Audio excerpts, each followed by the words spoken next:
नमस्कार, स्वागत है आप सभी का पावर ब्रेकफास्ट में। आपके साथ मैं हूं नेहा अन्ना। ये देख लेते हैं कि सोमवार की सुबह अंतर्राष्ट्रीय बाजारों से हमारे मार्केट्स के लिए कैसे संकेत हैं। गिफ्ट निफ्टी पर नजर डालें, 125 अंकों की स्ट्रेंथ यहां पर दिखाई दे रही है। आज सुबह सुबह 21,620 के पास प्रिसाइजली ट्रेड होता दिख रहा है। डाउ फ्यूचर्स इसमें 65 अंकों की कमजोरी फिलहाल नजर आ रही है और वहीं नास्डैक फ्यूचर्स पर नजर डालें तो बिल्कुल सपाट है, फ्लैट टू पॉजिटिव ट्रेड होता हुआ यहां पर नजर आ रहा है। एशियन मार्केट्स में नजर डालें तो दमदार स्ट्रेंथ तो दिख रही है, खासतौर से जापानीज मार्केट निके 300 अंकों की दमदार तेजी दिख रही है। 36,000 के पार ये मार्केट्स ट्रेड करते हुए दिख रहे हैं और बाकी जितने मार्केट्स भी हैं वो यहां पर पॉजिटिव टेरिटरी में ट्रेड करते हुए नजर आ रहे हैं। एक नजर कमोडिटी मार्केट पर डाल लेते हैं। ब्रेंट क्रूड, इस पे नजर रखनी होगी। $84 तक का स्तर इसने छू लिया है। 2 दिनों में 5% की स्ट्रेंथ है। 2 महीने की ऊंचाई पर कच्चा तेल चला गया है। सोने चांदी की बात करें तो यहां पर फ्लैट टू पॉजिटिव ट्रेड होता हुआ दिखाई दे रहा है। थोड़ी रिकवरी जरूर आई है, वो भी तब जब डॉलर इंडेक्स स्थिर और मजबूत बना हुआ है। तो क्या कुछ हुआ है बीते हफ्ते अंतर्राष्ट्रीय बाजारों में, इक्विटी कमोडिटी स्पेस के महत्वपूर्ण ट्रिगर्स कौन से, जिन पर रखनी है नजर, आइए जान लेते हैं। मेरे सहयोगी दीपांशु इस वक्त मेरे साथ स्टूडियो में जुड़ चुके हैं। दीप, मॉर्निंग। किस तरह का मूवमेंट दिख रहा है? क्योंकि पिछला हफ्ता तो हमने दमदार देखा था इक्विटी स्पेस के लिहाज से। कच्चा तेल अब परेशानी बन रहा है, क्या करना है? इंपॉर्टेंट हफ्ता है because of course Fed policy आने वाली है, तो उस लिहाज से तो काफी इंपॉर्टेंट है और बाजार की नजर भी उस पर बनी है। बट जैसा आप बता रही थी, अपडेट भी दे रही थी, कुछ खराब नहीं हुआ है मार्केट्स के लिए। इनफैक्ट पिछला हफ्ता काफी अच्छा रहा है। हमारे बाजारों में भी थोड़ा उतार चढ़ाव बना हुआ था, बट ग्लोबल मार्केट्स तो दमदार एक्शन दिखा रही है। और आज सुबह भी जो संकेत आ रहे हैं वो अच्छे ही आ रहे हैं, कोई ऐसी परेशानी नहीं है। अमेरिकी फ्यूचर्स में कुछ ज्यादा खास एक्शन आपको दिख नहीं रहा है। चीन के बाजार खुलने वाले हैं, वहां पर रखिएगा नजर। कुछ शेयर्स की शॉर्ट सेलिंग में उन्होंने रोक लगा दी है। अक्रॉस द बोर्ड नहीं हुआ है। चुनिंदा शेयर्स जो ऑलरेडी रेस्ट्रिक्टेड कैटेगरी के शेयर्स हैं, वहां पर शॉर्ट सेलिंग पर रोक लगा दी गई है। बाजार को स्टेबल करने के लिए यह कदम उठाया गया है। जैसे हम जानते हैं, चीन के बाजारों में पिछले कुछ महीनों से, कुछ समय से काफी भारी सेलिंग चल रही है, तो वहां पर स्टेबिलिटी लाने के लिए यह कदम उठाया गया है। वैसे देखें तो ऑफकोर्स हमारे लिए लंबा वीकेंड था, बट बाकी ग्लोबल मार्केट्स खुले हुए थे, तो थर्सडे और फ्राइडे का एक्शन अगर आप कंबाइन करके देखें तो संकेत अच्छे ही आ रहे हैं। इनफैक्ट 2 दिनों में अमेरिका में तेजी का ट्रेंड आपको बरकरार दिखा, अच्छा एक्शन बनते हुए दिखा है। डाउ थर्सडे को करीब 250 अंक उछला था और फिर फ्राइडे को करीब 60 अंक ऊपर बंद हुआ, बट कंबाइंड हमने देखा है कि 300 अंकों की 2 दिनों में तेजी यहां पर आपको आती हुई दिखी है। नई रिकॉर्ड ऊंचाई पर डाउ फ्राइडे को आते दिखा है। इंट्राडे में भी हमने देखा था 38,200 के पार गया, तो बहुत ही बढ़िया एक्शन अमेरिकी बाजारों में आपको बनते हुए दिख रहा है। नास्डैक आप कह सकते हैं शुक्रवार को थोड़ी मुनाफा वसूली जरूर हुई है, बट थर्सडे को भी अच्छा एक्शन था। 6 दिन की पॉजिटिव ट्रेंड आपको थर्सडे तक नास्डैक में दिखी थी, तो वहां पर भी तेजी का ट्रेंड ज्यादातर बरकरार ही है। आईटी के दम पर तो बाजार ऊपर जा ही रहे हैं, बट जो इकोनॉमिक डेटा आ रहा है यूएस से, वो काफी मजबूत है। जैसे हम पिछले कुछ समय से बात कर रहे हैं, फोकस अब ज्यादा इकोनॉमिक डेटा पर आ गया है। अगली फेड पॉलिसी के रेट कट को लेकर थोड़ा कम हुआ है, तो इनके जीडीपी के आंकड़े आए थे 2023 और Q4 जीडीपी के, और दोनों शानदार रहे हैं। Q4 जीडीपी ने तो बहुत ही बड़ा सरप्राइज दिया है। 3.3% की ग्रोथ आई है। अनुमान 2% का था, तो मानिए 2% के अनुमान के सामने 3.25% की ग्रोथ आपने दिखाई है। 2023 की भी अगर आप बात करें, 2.5% की जीडीपी ग्रोथ रही है यूएस में, अनुमान 1.9% का था। तो दोनों डेटा बेहद मजबूत आए। कुछ समय पहले हमने देख रहा था, ऑलरेडी गोल्डमैन सैक्स ने जीडीपी ग्रोथ एस्टिमेट्स बढ़ा दिए थे, उससे भी काफी शानदार ये एक्शन आते हुए दिखा है। तो ये आंकड़ा तो बहुत ही मजबूत है, इसलिए थर्सडे को आपने देखा कि यूएस में बड़ी रैली आती हुई दिखी इस आंकड़े के दम पर। फिर फ्राइडे को आया है इनका पर्सनल कंजम्पशन एक्सपेंडिचर डेटा। ये काफी इंपॉर्टेंट डेटा मेट्रिक होता है, जो फेड भी काफी क्लोजली ट्रैक करता है अपनी पॉलिसीज के लिए, और यहां पर थोड़ी नरमी के संकेत हैं। अगेन, जो बाजार के लिए एक अच्छा आंकड़ा है। दिसंबर में पीसीई आपका 2.9% पर था, अनुमान 3% का आया। कोर पीसीई आपका 3.2% पर आया है, जो कि 1 साल में सबसे कम है। तो इस डेटा की सुस्ती के दम पर भी थोड़ा अच्छा आश्वासन है कि शायद ये इन्फ्लेशन को आगे नीचे लेकर आए। तो ग्रोथ मजबूत है, इन्फ्लेशन थोड़ा कूल ऑफ होने के संकेत हैं। दोनों को कंबाइन करें तो अच्छा आंकड़ा ही आ रहा है। हालांकि 10 साल की बॉन्ड यील्ड इनकी 4.1% पर कायम है, पर वहां से कोई परेशानी नहीं है। कच्चे तेल पर जरूर रखनी नजर। जैसा आप बता रही थी, 2 महीने की ऊंचाई पर है कच्चा तेल। पिछले हफ्ते 6.5% का उछाल था। आज सुबह भी आपको एक्शन दिख रहा है। पिछले कुछ दिनों से रेड सी में हमले बढ़ते हुए दिख रहे हैं। इंडियन नेवी भी अभी इन्वॉल्व है कुछ शिप्स के रेस्क्यू में, तो वहां पर तो लगातार एक्शन आपको बनते हुए दिख रहा है और इसलिए मिडिल ईस्ट तनाव से यहाँ पर आपको दाम ऊपर जाते हुए दिख रहे हैं। इसके अलावा सोने में आज सुबह थोड़ा एक्शन है। चांदी 5 हफ्तों की सबसे मजबूत प्रदर्शन पिछले हफ्ते दिखाते हुए गई है। बेस मेटल्स में भी पिछले हफ्ते हमने मजबूती देखी है और रॉ शुगर में भी उछाल है, तो थोड़ा कमोडिटी बाजारों में उछाल आते हुए दिख रहा है, यहाँ पर रखनी पड़ेगी नजर। एंड ऑफ कोर्स इस हफ्ते के लिए फेड पॉलिसी सबसे इंपॉर्टेंट है, वेडनेसडे इवनिंग को आएगी, यानी कि थर्सडे हमारे बजट के साथ साथ फेड पॉलिसी पर भी हमें रखनी पड़ेगी नजर, उसका रिएक्शन आएगा। साथ ही दिसंबर महीने का यूएस जॉब्स डेटा आने वाला है। Microsoft, Apple, Meta, Amazon, Alphabet, इन सभी दिग्गज आईटी कंपनीज के नतीजे आएंगे तो उस पर भी बाजार रिएक्ट कर सकते हैं और बैंक ऑफ इंग्लैंड की भी पॉलिसी आएगी। तो बहुत ही इंपॉर्टेंट हफ्ता है। हमारा तो ऑफ कोर्स बजट है, बट ग्लोबल मार्केट्स में भी एक्शन भरपूर रहने वाला है। ओके, तो चाहे डोमेस्टिक हो या ग्लोबल मार्केट, बहुत दमदार हफ्ता, एक्शन पैक्ड वीक रहने वाला है। धन्यवाद दी पूरी डिटेल के लिए। आइए अब जान लेते हैं कि हमारे मार्केट्स के लिए आज क्या रणनीति बनती नजर आ रही है। सब पर बात करने के लिए जी बिजनेस के मैनेजिंग एडिटर अनिल सिंह भी हमारे साथ जुड़ चुके हैं।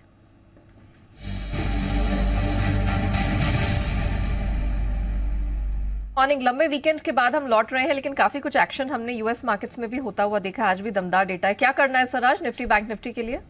मॉर्निंग, यहाँ देखिए संकेत काफी अच्छे हैं ग्लोबल मार्केट से पिछले 2 दिनों के, और भारतीय बाजार मंथली एक्सपायरी का दबाव भी खत्म करके अब आगे बढ़ने की तैयारी में है। अच्छी बात यह कि नई सीरीज की शुरुआत में पोजीशंस काफी हल्की है, लगभग 20-22% की एफआई लॉन्ग पोजीशन के साथ हम आगे की शुरुआत करें तो उस लिहाज से अगर देखें तो मेरे ख्याल से संकेत ठीक है। और जिस तरह से गिफ्ट निफ्टी आपको मजबूती के साथ उछाल दिखाता दिख रहा है वो भी ठीक है, वो कोई लेवल्स गलत नहीं दिखा रहा मेरे ख्याल से। हाँ, 150 पॉइंट ऊपर खुलेगा या नहीं ये देखना होगा, लेकिन लगभग 100 पॉइंट जितनी जगह तो डेफिनेटली बनती है। अब आइए मैं लेवल्स आपको बता दूं, 21,150, 21,250 आपके लिए है मजबूत सपोर्ट जोन, जो आसानी से टूटने वाला है नहीं। तो ऊपरी स्तरों पर 21,450 से 21,575 की रेंज, वहां पर एक बार जाने की कोशिश करेंगे और वहां पर देखेंगे और आगे बढ़ पाते टिक पाते। यानी सीरीज की शुरुआत है, हल्के बाजार हैं, उस लिहाज से एक्शन भरपूर बनता हुआ दिख सकता है। बैंक निफ्टी का जहां तक सवाल है, अभी भी निफ्टी में उछाल और तेजी का भरोसा पूरा है, लेकिन बैंक निफ्टी में अभी भी वो कॉन्फिडेंस है नहीं। एयू स्मॉल फाइनेंस बैंक के नंबर्स भी थोड़े से कमजोर आए हैं, तो बैंक निफ्टी को बहुत ज्यादा सपोर्ट मिलेगा। एचडीएफसी बैंक पर डिपेंड करेगा, क्योंकि खबर जो आ रही कि एलआईसी को वहां पर 10% तक हिस्सेदारी लेने की अनुमति मिली। वैसे सारी इंश्योरेंस कंपनी में सब फंड को मिल रही है, नई बात नहीं है, लेकिन एचडीएफसी बैंक थोड़ी सी कोशिश कर रहा है मजबूत होने की, तो वो आपके लिए सबसे इंपॉर्टेंट होगा। फिलहाल जो सपोर्ट लेवल है बैंक निफ्टी के लिए वो 44,425 से 44,500 की रेंज में है। एक बार 45,000 को पार करके आगे निकले तो 45,075, 45,325 ये रेंज है जहां तक बैंक निफ्टी भी जाने की कोशिश कर सकता है। सो मेरा पॉइंट क्लियर है कि फोकस निफ्टी पे करिए तेजी करने के लिए। आज से कमजोरी होगी तो बैंक निफ्टी लीड करेगा, मिड कैप और स्मॉल कैप शेयरों में एक्शन तेजी का बना रहेगा और नई सीरीज की शुरुआत बेहतर नोट पर होगी, क्योंकि एक बाजार हल्के हैं और दूसरा ऊपरी लेवल से थोड़े करेक्ट भी हो चुके हैं। जी, वैलिड पॉइंट से धन्यवाद हमारे दर्शकों को दिशा देने के लिए, बताने के लिए किस इंडेक्स को फॉलो करना है और कौन सी रेंज होगी जिसको पकड़ के आज कारोबार करना है। आइए अब जान लेते हैं कि खबरों के दम पर कहां कहां एक्शन देखने को मिलेगा। वीकेंड पर ढेरों नंबर्स निकल कर आए हैं, सारी एनालिसिस लेकर मेरे सहयोगी अरमान हमारे साथ जुड़ चुके हैं। अरमान, मॉर्निंग, एक लंबे वीकेंड के बाद लौट रहे हैं, जरा बताइए कौन कौन से तिमाही नतीजे आए हैं, कैसे रहे? बिल्कुल, गुड मॉर्निंग। नतीजों में आपको सबसे पहले एयू स्मॉल फाइनेंस बैंक, यहाँ पर इंटरनली आपको नतीजे थोड़े कमजोर दिख रहे हैं। एनआईआई 15% बढ़कर आई है। आप अगर प्रोविजंस की बात करें तो लगभग 5 गुना बढ़कर आता हुआ दिखा है। वहीं एनएनपीएस की बात करें तो वो भी बढ़कर आते हुए दिखे हैं, 0.6% से बढ़कर 0.68% पर। चोलामंडलम इन्वेस्टमेंट एंड फाइनेंस, यहाँ पर अगर आप देखें नतीजे आपको बढ़िया दिख रहे हैं, अनुमान से बेहतर है। एनआईआई लगभग 36% बढ़कर आई है, मुनाफा 28% बढ़कर आया है। आप एलएपी की बात करें वो 51% के आसपास जो है बढ़कर आती हुई दिखी है। और एनएनपीए की बात करें तो वो थोड़े से घटकर आए हैं, 1.58% से घटकर 1.57% पर आते हुए दिखे हैं और निम्स जो हैं वो फ्लैट रहे हैं। श्रीराम फाइनेंस, यहाँ पर अनुमान से बेहतर नतीजे दिख रहे हैं। एनआईआई 17% बढ़कर आती हुई दिखी है, मुनाफे में 2.3% के आसपास का उछाल है। एनएनपीए यहाँ पर थोड़े से इंप्रूव होकर आते हुए दिखे हैं, 2.8% से गिरकर 2.72% पर आते हुए दिखे हैं। अनुमान अगर आप देखें तो 2.7% का था। एसबीआई कार्ड्स, यहाँ पर मिक्स सेट ऑफ नतीजे दिख रहे हैं। एनआईआई 21% बढ़कर आई है, मुनाफा लगभग 8% के आसपास बढ़कर आया है। उसके साथ साथ अगर आप बात करें एनएनपीए, वो यहाँ पर बढ़कर आते हुए दिखे हैं, 0.89% से बढ़कर 0.96% पर। वेदांता अनुमान से बेहतर आते हुए दिखे हैं। नतीजों को अगर आप देखें, आय लगभग 4% के आसपास बढ़कर आई है। मार्जिन्स 20.7% से इंप्रूव होकर 24% पर 24% पर आते हुए दिखे हैं। अनुमान लगभग 21.4% का था। IEX अनुमान के मुताबिक नतीजे आते हुए दिखे हैं। आय लगभग 15% बढ़कर आई है, मार्जिन्स में 83% से बढ़कर 86% के आसपास आते हुए दिखे हैं। टाटा टेक्नोलॉजीज नतीजे बढ़िया दिख रहे हैं, आय लगभग 2% बढ़ी है, मार्जिन्स में आपको सुधार दिख रहा है, 17% से इंप्रूव होकर 18% पर आते हुए दिखे हैं। और अंत में मैक्रोटेक डेवलपर्स की बात करें तो नतीजे आपको बढ़िया दिख रहे हैं, आय लगभग 65% बढ़कर आई है, मार्जिन्स में 22.8% से बढ़कर 30.1% पर आते हुए दिखे हैं। और मुनाफा का देखें तो वहां पर भी 24% के आसपास का आपको उछाल दिखेगा। चलिए, ये तो बात हो गई उन नंबर्स की जो ओवर द वीकेंड आए हैं, लेकिन आज भी नंबर्स आने वाले होंगे और खबरों के दम पर कहाँ का एक्शन रहेगा? बिल्कुल, नतीजों में आज निफ्टी में बजाज फाइनेंस, ITC, BPCL और NTPC के नतीजे आते हुए दिखेंगे। F&O में भी कुछ कंपनियां हैं जिसमें Bharat electronics, Marico, Petronet LNG, गेल, पिरामिड एंटरप्राइजेज, वोडाफोन आइडिया जैसी कंपनियां, उनके नतीजे आते हुए दिखेंगे।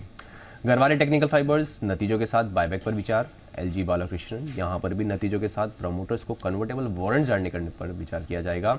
ग्रासिम यहाँ पर अगर आप देखें राइट इशू इनका बंद हो जाएगा। IRFC 20% का शेयर लॉक इन खत्म होगा। इनोवा कैपटैब यहाँ पर भी एंकर का जो अगर आप बात करें लॉक इन खत्म होता हुआ दिखेगा 30 डेज का। ब्लू जेट में भी सिमिलर चीज़ है, यहाँ पर बंद होता हुआ दिखेगा, बनता हुआ दिखेगा।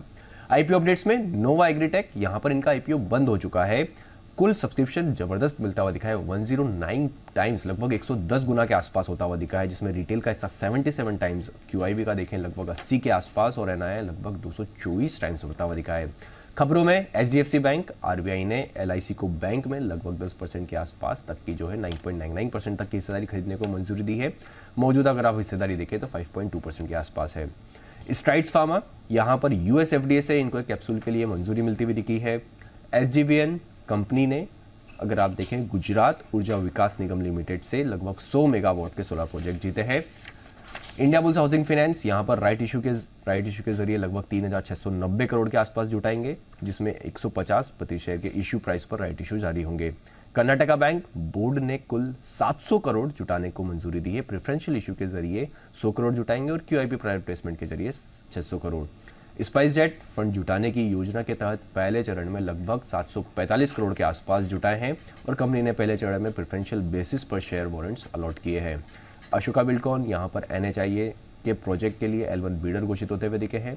PNB हाउसिंग यहाँ पर बायर्स में अंत में एशिया अपॉर्चुनिटीज, जिन्होंने लगभग 2.56 करोड़ के आसपास शेयर्स खरीदे हैं और सेलर्स में आपको इन्वेस्टमेंट अपॉर्चुनिटीज दिखेंगी जहां पर उन्होंने इतने ही बेचते हुए दिखे हैं। और JSW स्टील अंत में, जिसमें सोसाइटी जनरल ने लगभग 38 लाख शेयर्स खरीदे। चलिए, तो ये वो खबरें हैं जिनके दम पर इन चुनिंदा स्टॉक सेक्टर्स में एक्शन दिखेगा, तो नजर यहाँ हमारी रहने वाली है। धन्यवाद अरमान। लेकिन आइए मार्केट एक्सपर्ट्स की अब राय जान लेते हैं। सेंट्रम ब्रोकिंग के नीलेश जैन हमारे साथ शो में शामिल हो चुके हैं। नीलेश जी, जरा बताइए कौन से ऐसे सेक्टर्स या स्टॉक्स पर आज आपकी नजर खास रहने वाली है? Good morning Neha ji. बिल्कुल, देखिए focus in fact power related stocks में ही हमें देखने को मिल रहा है, लगातार वहां पे एक्शन बना हुआ है। NTPC एक पर्टिकुलर काउंटर है जहां पे हमने फ्राइडे के सेशन में एक ब्रेकआउट देखा था। स्ट्रक्चर इस पर्टिकुलर काउंटर का काफी अच्छा नजर आ रहा है। ऊपरी सरों पर फिर से अपने प्रीवियस ऑल टाइम हाई की ओर जाता हुआ नजर आ सकता है। तो 314 के आसपास की क्लोजिंग थी, 325 रुपए तक की अपसाइड यहाँ देखने को मिल सकती है। इमीडिएट टारगेट 320 का होगा, सेकंड टारगेट 325 का होगा, स्टॉप लॉस रखना होगा 309 रुपए 50 पैसे के आसपास। इसके अलावा एक दूसरा काउंटर वो है अडानी पोर्ट। यहाँ पर एक पुल बैक की संभावना हमें नजर आती है, तो इस पुल बैक को प्ले करने के लिए अडानी पोर्ट में लॉन्ग पोजीशन इनिशिएट करके चल सकते हैं। 1122 का स्टॉप लॉस होगा एंड 1165 और 1180 ये दो टारगेट्स होंगे। Okay, thank you so much Nilesh ji, हमारे साथ जुड़ने के लिए, बताने के लिए कहाँ कहाँ कमाई के मौके। NTPC 325 के टारगेट के लिए करें खरीदारी और अदानी पोर्ट्स 1180 तक ये स्टॉक जा सकता है, तो उस पर भी रखिएगा नजर। 1122 का स्टॉप लॉस लगाना ना भूलें। आइए कमोडिटी बाजार की रणनीति समझते हैं। GCL ब्रोकिंग के अमित खरे हमारे साथ इस समय जुड़ चुके हैं। अमित जी, गुड मॉर्निंग, बहुत स्वागत है। पहले तो कच्चे तेल पे फोकस कर लेते हैं। दमदार स्ट्रेंथ हमने 2 ट्रेडिंग सेशन में ही आते हुए देखी है। अब जरा बताइए कि आज क्या करना है?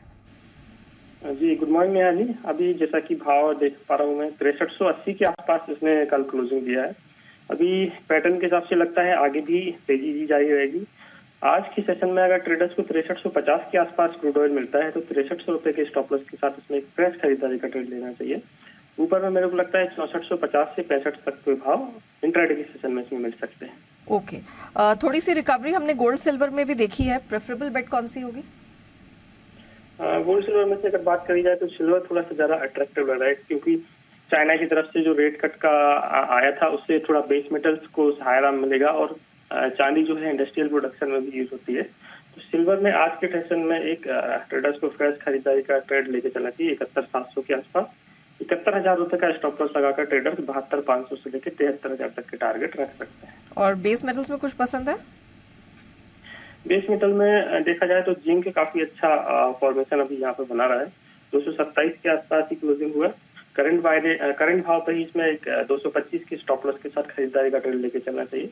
230 से लेकर 231 तक के लक्ष्य इसमें रखे जा सकते हैं। थैंक यू सो मच हमारे साथ जुड़ने के लिए, बताने के लिए कि कमोडिटी मार्केट में आज क्या रणनीति अपनानी। बढ़ते आगे एफआई यानी एफआई इन्वेस्टमेंट रिपोर्ट्स की तरफ और जान लेते हैं कि फॉरेन ब्रोकरेजेस की नजर आज कहां पर है। अरमान, जरा बताइए कि ब्रोकरेजेस कौन कौन से स्टॉक्स पे फोकस कर रहे हैं?